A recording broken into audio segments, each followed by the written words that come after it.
Hello, my name is Sarah Sloan, and you are listening to the Sarah Sloan Podcast. I hope you guys are doing well, because I'm thinking about you all the time, and life is crazy out there. The violence, the strife, the ugliness. Guys, I can't be the only one fighting out there. My muscles are exhausted. Oh my gosh, no, the saddest thing. I think I've just been on the treadmill. I think I'm slamming my foot too hard or something. At least that's what my sister is telling me, but who cares what she thinks. My hamstring is starting to kill me now. So it's really getting hard to run. And so I probably better stop doing it. And the last time I went to the gym, I just walked at an incline. It's not the same, but it'll do. I think people take for granted running. Like, running really is a gift, but everyone, hates it. I think I would hate it, too, if I was, killing myself or running longer than I want to or running faster than I want to. But I think if you run at a decent pace, it's okay. But now I can't do any of it. And I'm not going to go to a doctor because I'd rather go to one of those natural doctors where they put some, salt on it, some ginger, and then it's it's all better, baby. I'm kidding. I know that probably won't work, but I'm still going to try it. Oh my gosh, crazy stuff is happening. The speaker battle, the back and the forth and the back and the forth. Basically, kind of the gist of it is the Speaker of the House was McCarthy. I don't even know where he's from. He's a good guy, Kevin McCarthy. And then part of the reason of why he was able to get the spot that he got was because he made a deal with some Republicans. If you think about it, if the majority of Republicans want you, but a few don't, and then obviously all the Democrats don't want you, then it's a numbers game. You can't become the speaker. And so then part of the deals that they made were that one person could call a vote to have a new Speaker of the House. So Matt Gaetz then did that. And it's a group of 8 representatives in total that were against McCarthy. They were upset at the spending packages and things along those lines. And then it was, okay, let's try to figure out who the new guy is. And so it was Jim Jordan, Steve Scalise, and it was starting to look really bad. It was for a couple of weeks, we didn't really know what was going to happen. And then finally, Mike Johnson. I'm still having to remember his name. It's kind of hard. It's I'm not used to saying the name because I've never said his name before. I've probably said Mike before. I probably said Johnson before, but not Mike Johnson together. And he's from Louisiana, and he got a unanimous vote. All the Republicans said yes to him, which is crazy. So this happened a few days ago, October 25th. It was 3 weeks that they didn't know. And so we'll see how it goes. I loved his first speech. He was basically attributing his place of authority to God, that God puts us in the places of authority that we're in. And this is a 56 speaker. I didn't know that, actually. That's very interesting. But yeah, so he's 51 years old. Yeah, like I said before, Louisiana. He was born in Shreveport. And yeah, he's the oldest, and he has 3 younger siblings. He went to high school in Louisiana. He then went to LSU, and then he went to law school. So yeah, pretty much very much Louisiana-based. And then, let's see. Yeah, he's a Baptist, and yeah, he's worked with several Christian groups, Focus on the Family, Alliance Defending Freedom, Louisiana Family Forum, Answers in Genesis. So yeah. Okay, here was the quote. "I don't believe there are any coincidences in a matter like this," he said. "I believe that the Bible is very clear that God is the one who raises up those in authority, and I believe God has ordained for each of us to be brought here for this specific moment and this time." And he has 4 kids and a beautiful wife. They have a dog, and he practiced law before he started, and yeah, he seems very devout. Oh, look at that. He had a radio talk show, a conservative radio talk show. He was a college professor at some point. He was teaching an online course for Liberty University. Very cool, very cool. So, yeah, and he's voted the right way on a lot of stuff to repeal Obamacare. I think this will be good. I'm excited for this. If I'm wrong in a few weeks, don't sue. Please. I don't make any money from this podcast.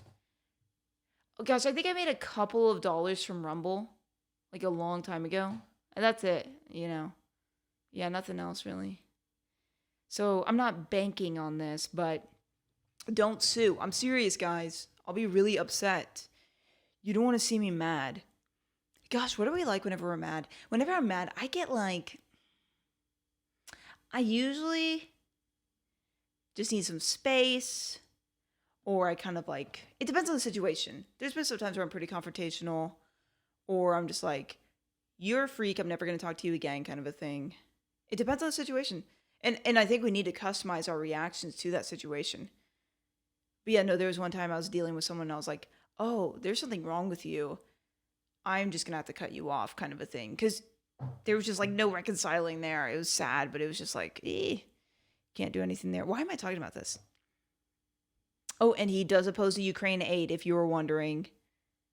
But yeah, it does look like he went with McCarthy to increase the debt ceiling, which we love. Higher debt ceilings. No, I don't, actually. That was a joke. And not a good one. And he supports Israel. He's not worth that much money like Nancy Pelosi. She's worth $114 million. Crazy. Oh, he opposed that Respect for Marriage Act. It was a Democrat-led bill that codified a federal right to same-sex marriage. Because, yeah, marriage is for a man and a woman. That's what marriage is for. So, yeah, you can have some relationship with the same sex, but it's not marriage. And it never will be, despite what people say.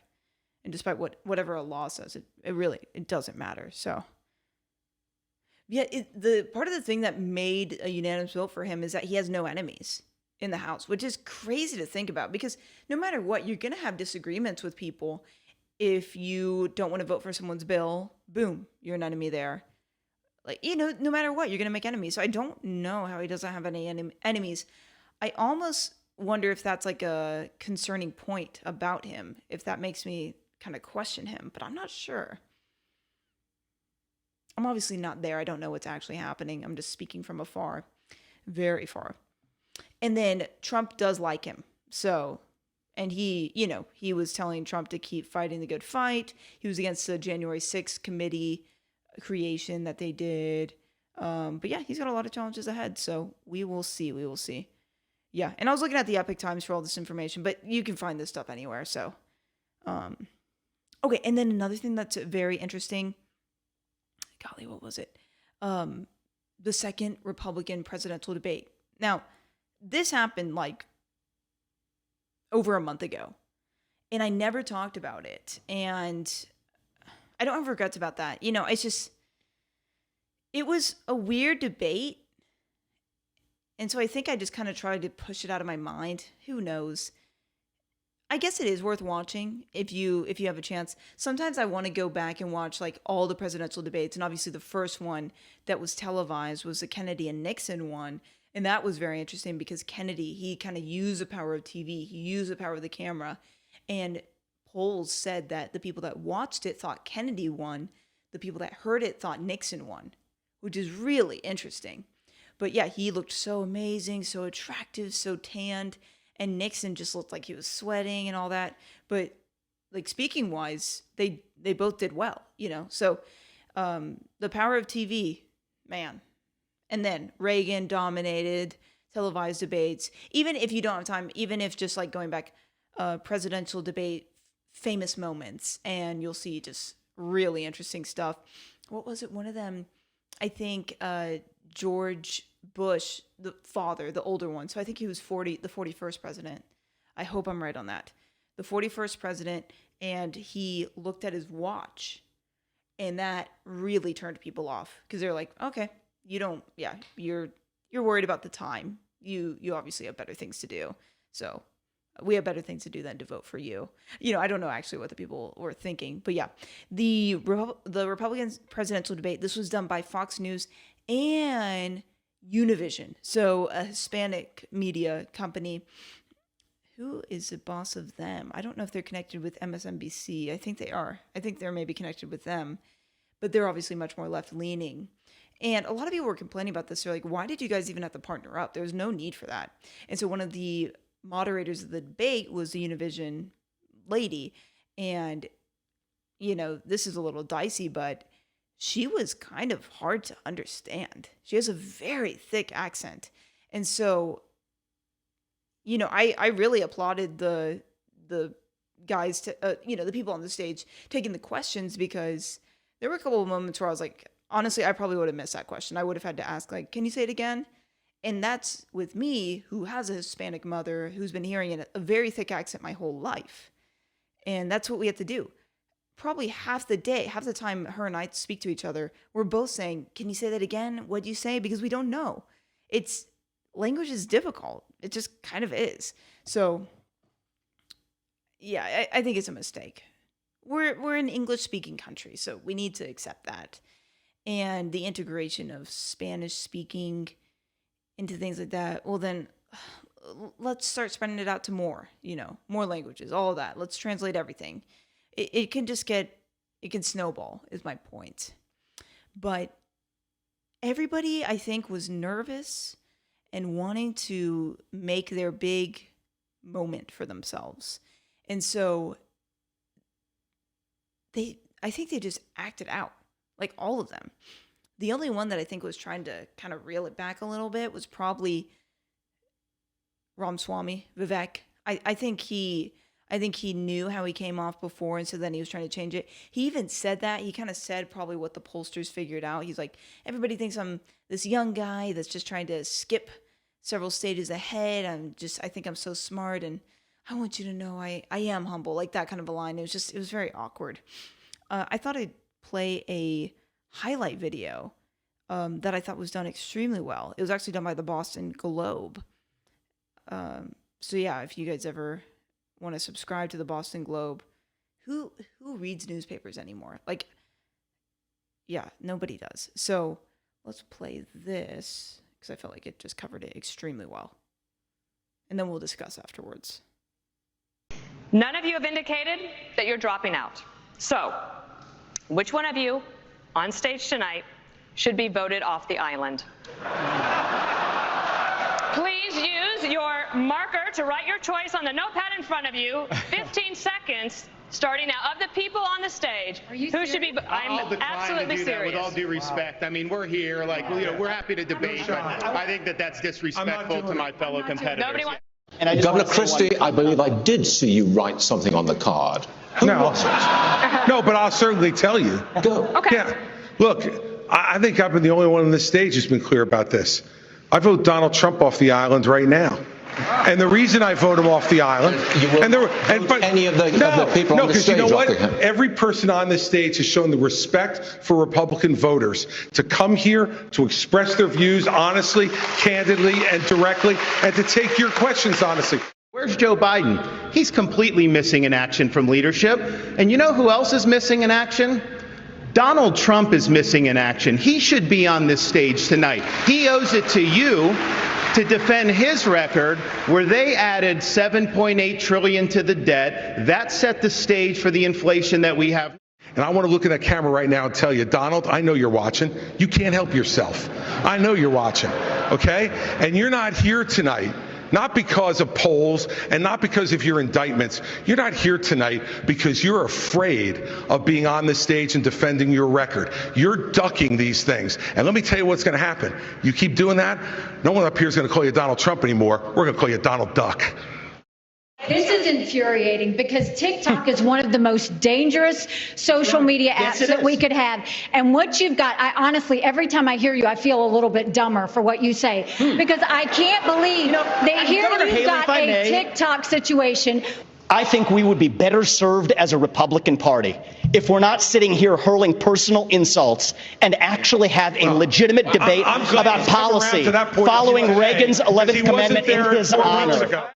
As the UN ambassador, you literally put $50,000 on curtains in a $15 million subsidized location. Next. You got bad information. Do your Yes. homework, Tim, because Obama bought those curtains. Did you send them back? It's in the press. Did you send them back? It's the State Department. Did you send them back? Did you send them back? You're the one that works in Congress. Oh my gosh. You get it You done. hung them on your curtains. They Your were there curtains. before I even showed up at the residence. You are scrapping. You are scrapping. I'm not right now. scrapping. When you have the President of the United States sleeping with a member of the teachers union, there is no chance that you could take the stranglehold away from the teachers union every day. My wife isn't a member of the teachers union, but I got to admit I've been sleeping with a teacher for 38 years. And so full disclosure. That was extremely cringe, and I'm so glad it's over. It was such a bad debate. It was such an embarrassment. I remember thinking just like, oh, wow, they don't really care about the people at all. They don't really care about the country at all. They care about themselves. It's all about themselves. It's just like this social war, this I'm better than you. I'm going to get them more votes than you. I want more power. I want more money. People are going to buy my books that I just wrote before I started this campaign. It really made us as Republicans look bad. And it made me just feel once again like, yeah, Trump has my vote. If I was ever going to reconsider, if I was ever going to pick someone instead of Trump, not anymore. It was bad, you guys. And yeah, I know it's already been talked about, fleshed out and all that, but still, like it is worthy of speaking about again, just because, oh my goodness. Yeah, the Donald Duck line, what was that? You know, we're going to start calling you Donald Duck. That's what we're going to call you, Donald Duck. It was like when a joke doesn't land. He helped Trump with his debate preparation. Chris Christie did. Who didn't tell him that was a terrible line? They should have told him. That was really mean of them. Like, hey, can you rework that? Can you fix that up? Man, it was bad. And then I think, yeah, whenever I watched the vote off the island question at the end, I really was ready to just turn off. I would say turn off the TV, but I was watching it on just my laptop. I was ready to shut the laptop. I just thought, oh, this is a game show. Isn't this so fun? Our country is at stake. And yeah, aren't we just going to laugh our heads off? That's not to say there's always going to be a little bit of humor. There's always going to be a good landing line. But Dana Perino especially, I had the utmost respect for her. And after that debate, not so much anymore. Not so much. She's very smart. She's very talented, all of that. But she really made a fool of herself in that debate with that question. And she even had to explain it later because nobody would answer it. Who do you want to vote off the island? And they're all just like, what? No, I'm not going to do that. That's really disrespectful. And Chris Christie's over there in the corner just like scribbling. He fell for it. He fell for the bait. Oh, man. It was so bad. I wonder who he actually wrote, because he was saying Trump. He did not write Trump down. He was writing somebody else down. But because I'm not running for president, if I was to vote somebody off the island, Mike Pence. Oh, wait, he already did. He's actually not even running for president anymore. But we'll cover that right after we finish a few more of these points. Whenever Haley was kind of having that thing with Vivek Ramaswamy, I think that was kind of a stronger area for her in the first debate. So I think she really was trying to lean into the whole attack Vivek. And she went too far. It became mean. I feel dumber after hearing what you say. That's pretty mean. And then, but the problem is Vivek then, he was like, hey, let's not hurl personal insults. But that's the thing, he did that last debate. He did that the entirety of the last debate. He said, I'm the only one that's not bought and paid for. I'm the only one that's going to tell you the truth. I'm the only one. And he was just putting everybody else down. So everybody then came for him this time. And he's an easy target. And so then he's like, whoa, guys, let's all be polite and caring of each other. And it's just like, dude, you started this kind of a thing. Yeah, I think Pence was trying to do age jokes with him or whatever. It was just like, okay, stop. Just stop it. And then Tim Scott. I think that Tim Scott and Nikki Haley debate about how expensive the curtains were in the State Department, that was the most uncomfortable. Like, Tim Scott, he obviously was just too subdued in the first debate. So the second one, he was trying to bring it again. And he did a terrible job. Like, no one's going to, that's not a deciding factor, how much somebody spent on curtains. That's not going to make or break a candidate. Nikki Haley and him are from the same state. She was part of the reason of how he became senator for South Carolina. She was the governor. And so it kind of looks bad if they're fighting, honestly. But yeah, Tim Scott did really badly. And she was just like, you're scraping. Like, you really can't find anything wrong with me, that you're trying to like make up stuff. And he's trying to like argue. Like, it almost felt like a tiff between a married couple. Just like, you went to Home Goods and you bought that? Those curtains are way too expensive. There were ones that were discounted. And she's like, then you return them. No, you were supposed to return them.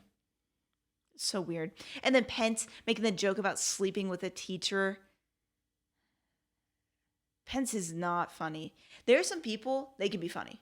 They're good at being funny. They have a natural talent with them, with their abilities to be funny. Pence, he's not funny. And yeah, Pence also, I'm not going to miss. Fox Business for assembling such a wonderful forum. Look, I do disagree with something Tim Scott just said. Joe Biden doesn't belong on a picket line. He belongs on the unemployment line. I mean, look. And he did that so many times in the debate. His breathing was insanity. Just like doing that. And it's like, dude, does the microphone smell okay? Does it smell okay? It was a terrible debate. And you just didn't feel like a lot of substance was being said. And then, yeah, Burgum, I didn't even talk about him because I don't know why he's even taking space and taking time. And he really wouldn't shut up. They had to turn off his mic at one point. But they should have turned off his mic at the beginning. So, yeah, so Pence is out. He basically said, this is not my time. And then he breathed into the microphone again. This is not my time. Oh, that was hard to do. Okay. So yeah, so he announced that he's been going everywhere. He's really been working hard. So it is kind of surprising that he just, after all this hard work, after these 2 presidential debates, you're going to stop? So yeah, he said, so after much prayer and deliberation, I've decided to suspend my presidential campaign effective today. I'm leaving this campaign, but let me promise you, I will never leave the fight for conservative values, and I will never stop fighting to elect principled Republican leaders to every office in the land. And then this is a little addition from me. And I will take a job as a correspondent on either ABC News or MSNBC News or CNN News and make millions of dollars a year fighting, supposedly, for our country.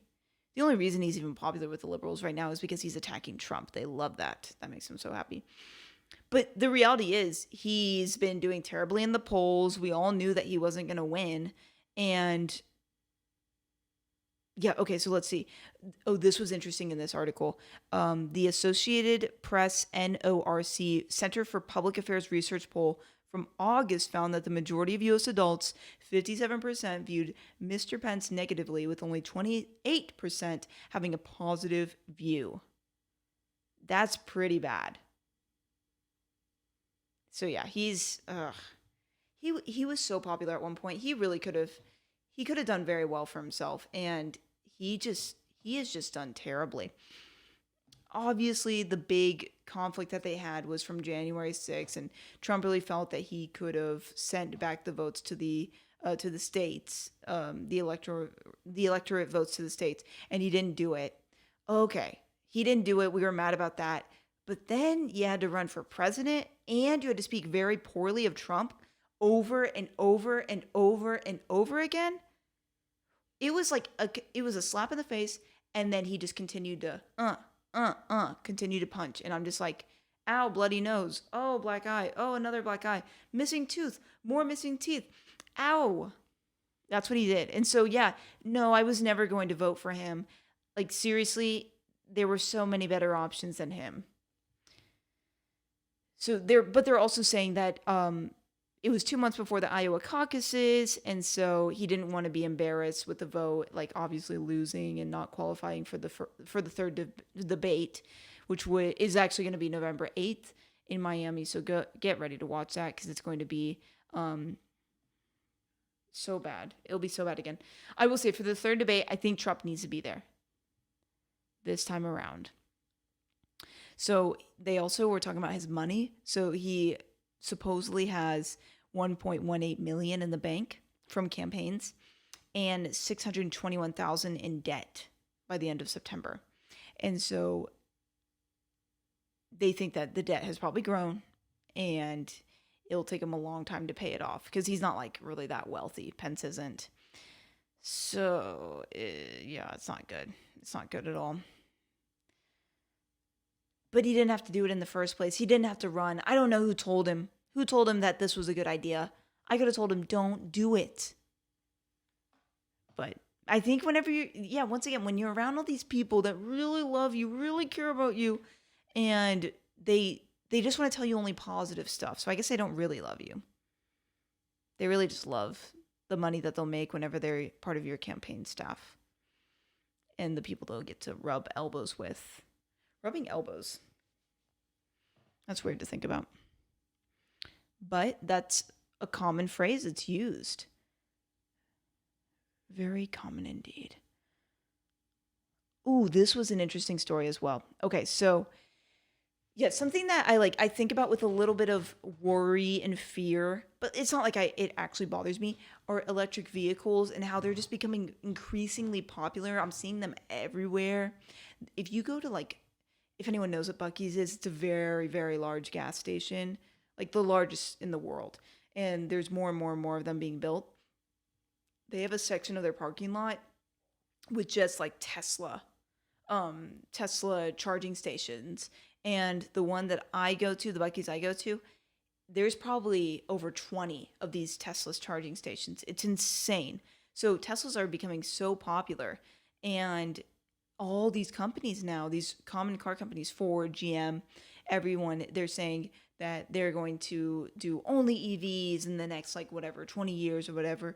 And it's scary to think that we won't be able to have any gas cars, especially when in states like California, there have been literal headlines that are saying things like, due to power shortages, you no longer can charge your car for the next whatever days.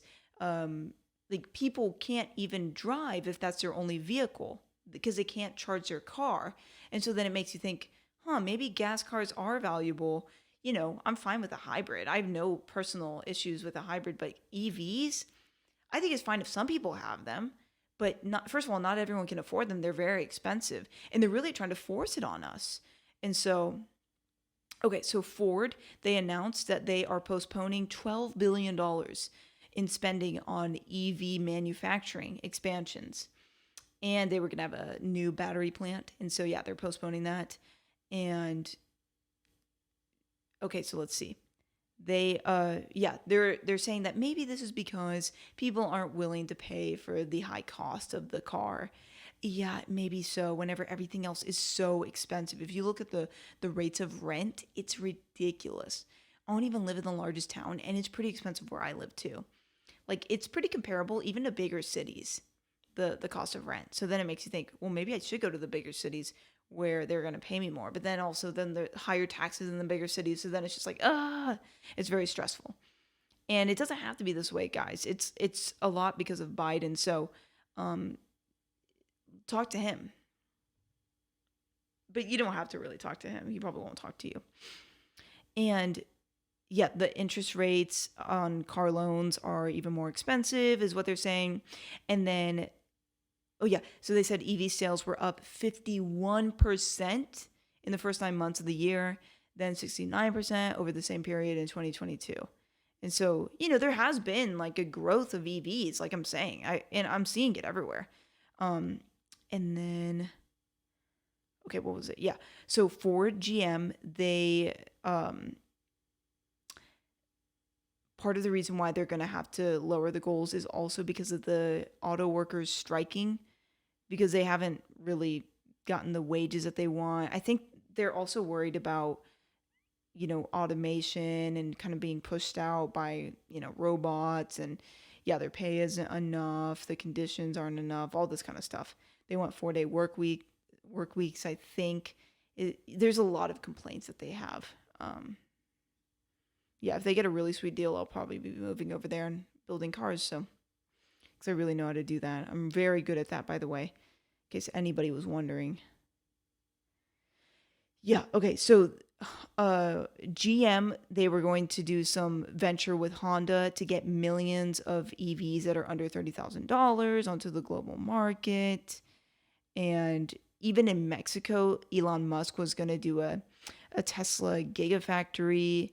And they're going to have to delay that now. And the Ford CEO, his name is Jim Farley, and he said that EVs are political football. So 2 Republicans own EVs for every 5 Democrats that own them. And Biden really supports EVs, and he wants everybody to own them. And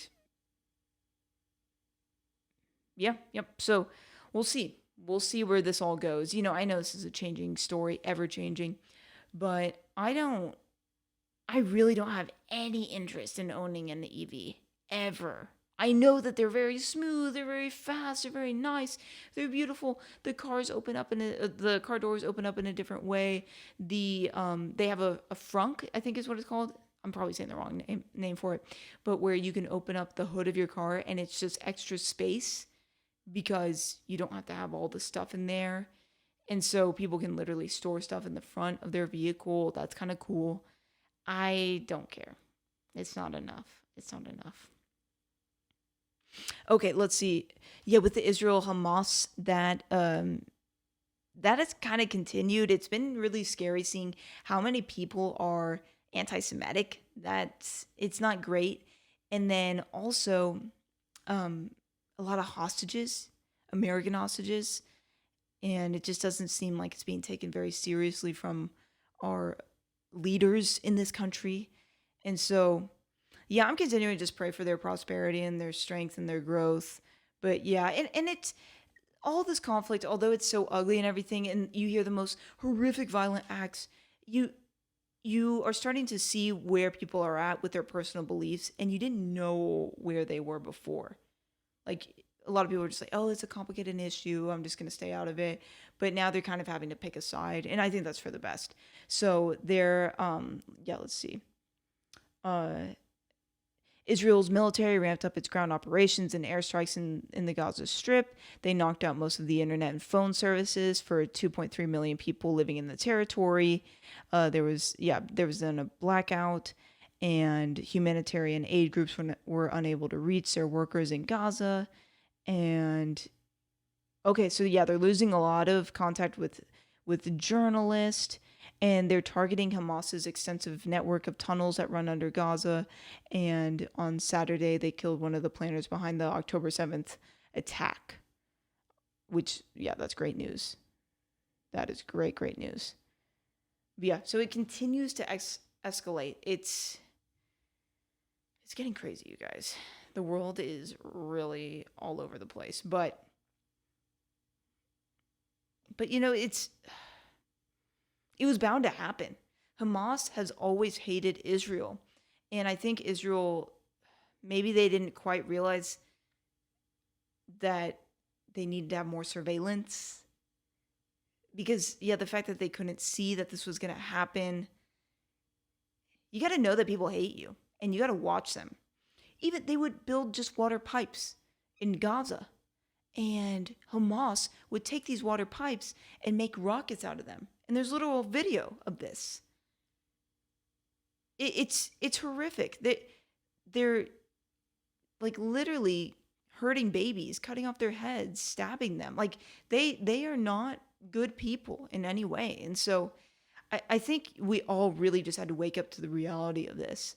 And a 2-state solution, I don't see it. And even, all these people, they're kind of the Muslim faith. Well, then all these countries around you, like Egypt and everywhere else, they should take them, shouldn't they? Shouldn't they take the Gaza citizens? But they won't.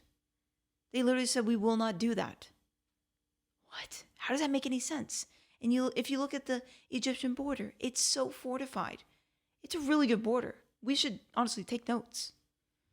But yeah, the whole thing is really scary. Not a good scary. Not a good scary at all. Oh, this was another kind of crazy, like personally annoying story to me. Taylor Swift. She's continuing to go at these Chiefs games. And, you know, I've kind of been like, oh, I'll ignore it. Who really cares? It doesn't affect me in any way. But it's getting annoying. And then she did this secret handshake with Patrick Mahomes' wife. It was really cringe. Unacceptably cringe. So yeah, I'll play it. Don't worry, you guys. Because you need to see it. Stands working on a choreographed handshake together at Arrowhead Stadium on Sunday. It's so bad. It's kind of like the handshake from The Parent Trap with Lindsay Lohan.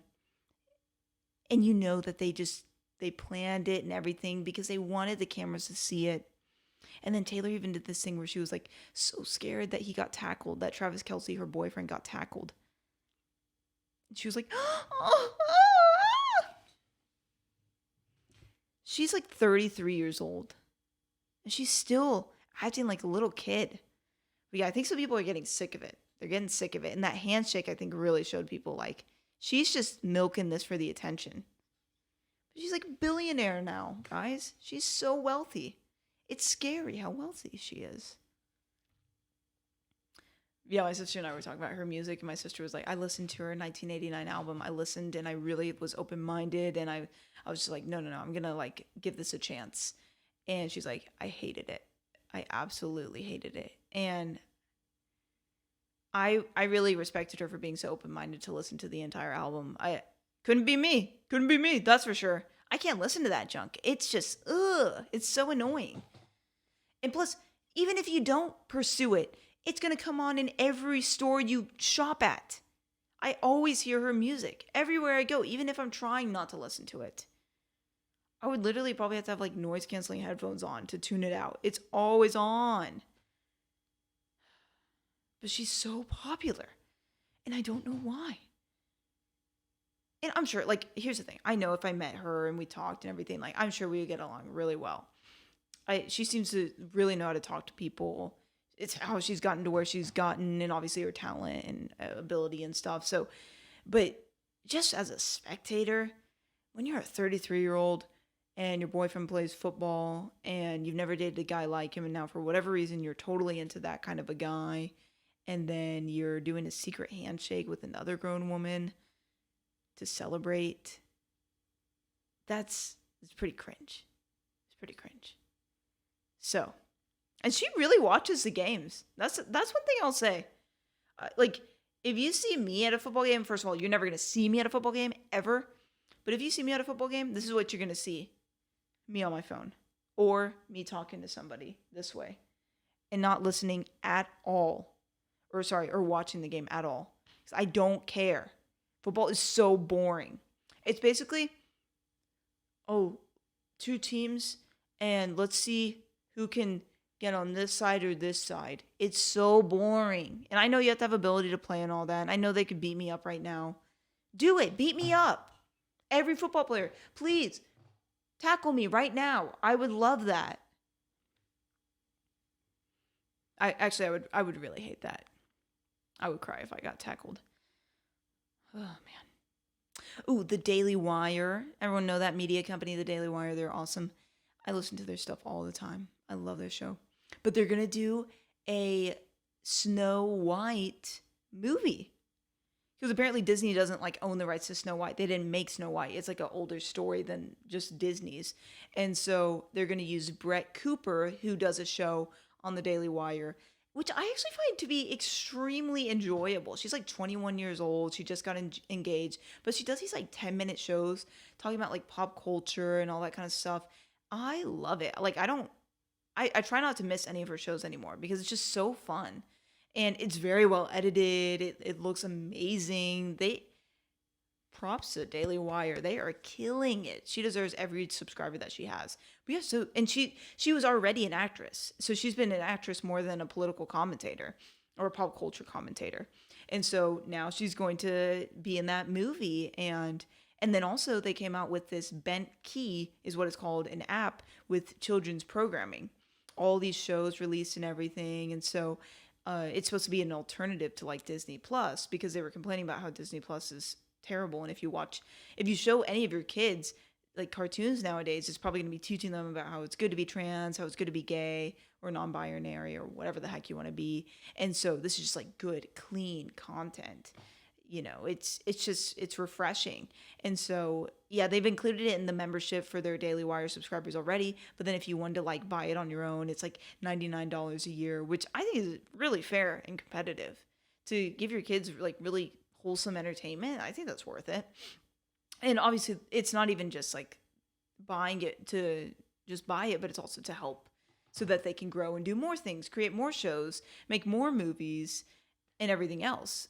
Because yeah, Jeremy Boring, he literally like that was his career, working in media and all the rest. So it's very exciting. And yeah, I'm excited to watch the Snow White movie. I know it's gonna probably take a long time before it's really released, but yeah.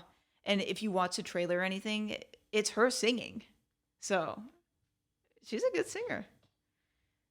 She's got game. More than a football game. Halloween is coming up. You know, it's interesting. Like at work, we're allowed to wear a costume. And obviously it has to be like appropriate. You know me, I always have trouble with that. Sexy nurse. I love that outfit. Always wearing that every year. And then I get in trouble. And then I even go to a hospital and they're like, even then I get in trouble because scrubs, why not? I'm kidding. I don't have that outfit. I was a camp counselor like years ago. And so I would always buy these outfits just because camp, you'd have a dress up night and you'd wear a costume. And so I have like an Apple outfit that I love. I have a Stormtrooper outfit that I love. Crayola box. Oh, this one I can't, like, I feel like it's politically incorrect now, but just like a sombrero and a poncho, like you can't wear that anymore. Like it's totally taboo, not allowed in any way, which is so stupid. Like it's very unfair that you can't do that. One day, if I'm not like working for someone, I'm just on my own, I may just wear it just to wear it, but I don't want to get in trouble with anybody. Which is surprising. Why have I become like, have I given in? Have I lost the battle? Is that what's happening to me now? I remember I dressed up like a Native American whenever I was a little kid, and I loved that outfit. I would love to wear that outfit again, but I can't. You know, it's so messed up though if you really think about it. It's like, okay, well, if you're Mexican and ponchos, sombreros, all those kind of outfits, and then you move to the US, well, are you still of Mexican culture? Is that how you identify? Yes, I'm Mexican. That's my culture. Okay, well then if that's the case, white culture dresses up the way that you're trying to dress up right now. So you need to actually go back home and put on your Mexican outfit because we don't want to culturally appropriate, okay? So yeah, put on your little Mexican outfit. And then, oh, you Chinese people, don't try to dress like us. Go back home, get your little Chinese outfit. Like, it's so racist to say that stuff. But yeah, if you're a white person trying to wear like a Chinese outfit or a Mexican outfit, oh, that's not okay. That's not okay. We don't realize that we're actually segregating people in these little ideas we have that are silly ideas. But actually, little fun fact about me, it's not even fun, I guess. I've never been trick-or-treating. So, I don't know if I missed out on any. Did I miss out on anything? Would it have been that fun? I always heard scary stories like, oh, they'd give you candy and it'd have blades, razor blades in the candy.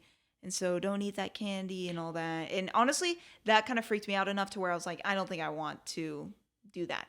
I don't think I want to go trick-or-treating. And also then I'll have to awkwardly go up to people and knock on their doors. And it just seems weird. And we were always fairly lucky where we lived out kind of far enough to where no one would come to our house to ask for candy. It like handful of times. Most people just never came because it's kind of sketch. So we don't even have to worry about getting candy. We never get candy anymore. I would like to do that. I would like to do something to where I don't want to have to buy, because candy's expensive, you guys. If you went to the store and bought the big bag of candy, you're looking at like $20-$30 to buy candy to hand out to kids. No, I don't want to do it. You could get the crappy candy, which I guess that'd be funny. Whenever you give the crappy candy and like nobody wants that. The best candy is whenever it's like those bags of like Swedish Fish, those little bags of Sour Patch Kids. That's whenever you know you've made it. Or if it's like Reese's or Kit Kats or M&M's or what other good candies? I don't know. There's a lot of good candies. But that's whenever you know, like, oh, I've made it. Now I'm successful. Because you are. You are always successful. But yeah. Sonic had this deal for like their Sonic Blast. And they were like half off for the past few days. And so I was going for the past few days to get them. If you know Sonic Blast, it's supposed to be like all throughout the cup. It should be, you know, if it's M&M's, it should be M&M's all throughout the cup. Oreos all throughout the cup. Cookie dough. Every time I went, which was more than I should have, it was just toppings on the top. Nothing, it was just all soft serve from there. I find that inexcusable. That's not okay. I know it shouldn't bother me, but it does. It really does. But I'll get over it. I'll get over it. You know, I am what I am. Okay, let's go to the verse. It'll be Titus 2, verse 11. For the grace of God that brings salvation has appeared to all men, teaching us that denying ungodliness and worldly lust, we should live soberly, righteously, and godly in the present age, looking for the blessed hope and glorious appearing of our great God and Savior Jesus Christ, who gave himself for us, that he might redeem us from every lawless deed and purify for himself his own special people, zealous for good works. Zealous. I feel like we don't use the word zealous that much anymore, but we should. It's in the Bible. Denying ungodliness and worldly lust. Yeah, think about just like all the people that are just criminals, nasty people. That's what they do. And even the godly people, we still do that. I do it. I give in to the ungodliness, the worldly lust.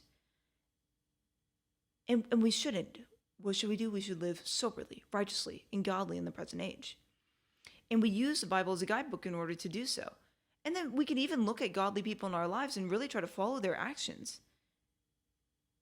You know, we have so many ways of seeing the good in the world, of seeing the righteousness of the world, of being careful what we see, what we hear, everything, so that we're not putting the world and making that all we could focus on and saturating, because it is attractive. It's not good, but it is attractive. It's not wholesome, but it is attractive. We need godliness, and we feel better for godliness. I think we all know that deep down. Whenever we're like living the way our flesh wants to live, it doesn't actually bring a lot of happiness and joy and hope. It kind of sucks. But yeah, we're looking for the blessed hope and glorious appearing of our God and Savior, Jesus Christ. And he sacrificed it all. Isn't it the worst whenever you're blamed for something you didn't do? And we always fight back on that. At least I do. If I'm ever blamed for something I didn't do, I'm like, no, I didn't do that. Nope, I didn't do that. Nope. Jesus didn't even fight them. He was being blamed for the most horrific deeds, and he just took it. He just took it. But he didn't do any of that. I respect the heck out of that. That is amazing. God's really good. All the time, God's really good. Yeah, he can purify us. So we need his help. We need his help every day, because we are screwed without him. And if we mess up, where do we run to? Do we run away from him, or do we run towards him? We need to run towards him. We need him. If we don't run towards him, there's really only two roads, guys. Away from God and towards God. Away from God and towards God. Evil, good. Evil, good. No neutral ground. There's never a neutral ground. And so we need him, and we need to bless others, and we need to be kind to others, and we need to serve others, and we need to love others, and like actually love them.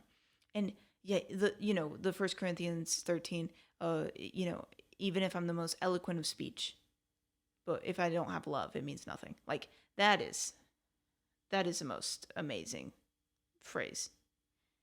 It doesn't even matter. You could be the smartest, the most attractive. You could have a whole plan. You could have all that you think you need. But if you don't have love, forget it. You're screwed. It's over. It doesn't matter. God is good all the time. Yeah, and even some teacher, he was singing this silly song. It was like rooted and grounded in love. Hey, and he was just like singing that several times.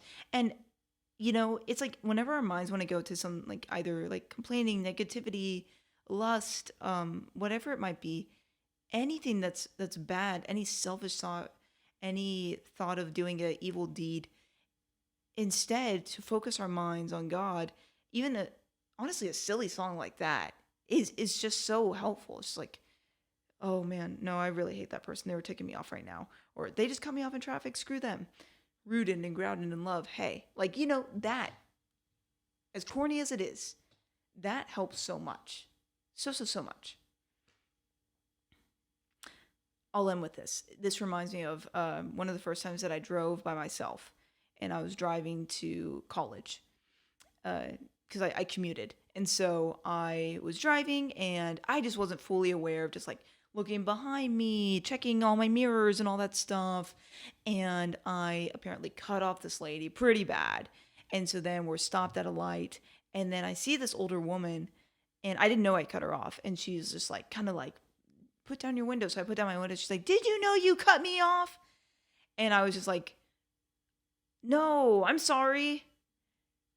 And she was just like, yeah. And then we just put back our windows. I think she didn't expect for me to just apologize.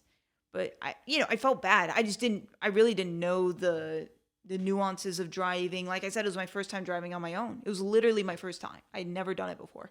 I'd always driven with somebody else beside me. And so I really was sorry, and I really didn't know what else to say. Like what can I do to change the fact that I did that? Hopefully just not do it in the future. But yeah, random story, but I felt to share it in that moment.